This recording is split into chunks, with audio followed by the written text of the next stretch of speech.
Isang magandang hapon po sa ating lahat. Narito ang weather update ngayong huling araw ng Pebrero, February 28, 2023. Sa kasalukuyan po ay patuloy pa rin nakakaapekto ang hanging amihan or northeast monsoon sa malaking bahagi ng Luzon at dito sa Visayas. Kaya kung makikita po natin sa ating satellite image, asahan pa rin natin yung maulap na papawirin na may tsansang mga pag-ulan sa eastern section ng Luzon, particularly dyan sa Cagayan Valley, Aurora, Quezon, pati na rin sa Bicol Region. Samantalang dito sa may Eastern Visayas, kung makikita po natin ay makakaranas pa rin po ng mga pag-ulan dulot ng epekto ng shear line. Kaya asahan po natin yung kalat-kalat na pag-ulan, pagkidlat at pagkulog.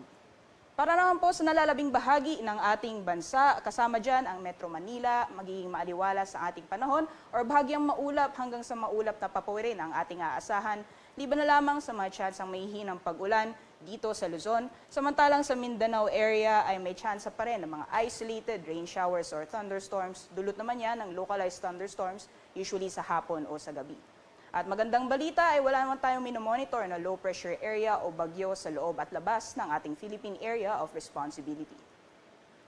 So magiging panahon natin bukas dito sa Luzon. Patuloy pa rin bahagyang hihina yung epekto ng hanging amihan kaya asahan po natin yung generally fair weather conditions sa malaking bahagi ng Luzon. Kaya asahan pa rin natin kung may mga pag-ulan man ay may hina o mga pag-ambon lamang.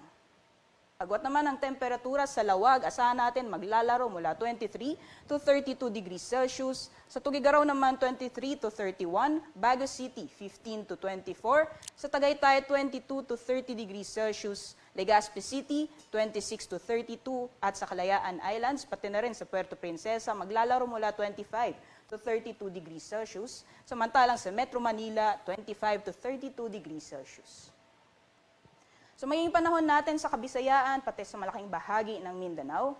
Generally, fair weather conditions pa rin po tayo, liban na lamang sa mga tsansang isolated rain showers or thunderstorms, gayon din sa Mindanao area.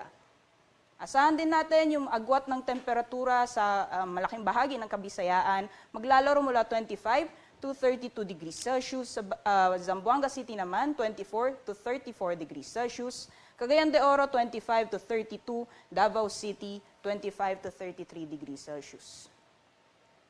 Sa kalagayan naman ng ating karagatan, meron pa rin tayong nakataas na gale warning dahil sa epekto ng hanging amihan. Kaya asahan po natin yung matataas na mga pag-alon sa mga baybayin ng Batanes, Cagayan kasama ang Babuyan Islands, Ilocos Norte, Isabela, Aurora, Quezon, kasama ang Pulilio Islands, dyan sa Camarines Provinces, Albay, Sorsogon, Southern Coast ng Batangas, dito sa Oriental Mindoro, Marinduque, Romblon, Masbate, kasama ang Ticao at Burias Islands, pati na rin sa Eastern Coast ng Palawan, so kasama po dyan yung mga islands ng Cuyo, Calamian, Cagayan Silio at Kalayaan Islands.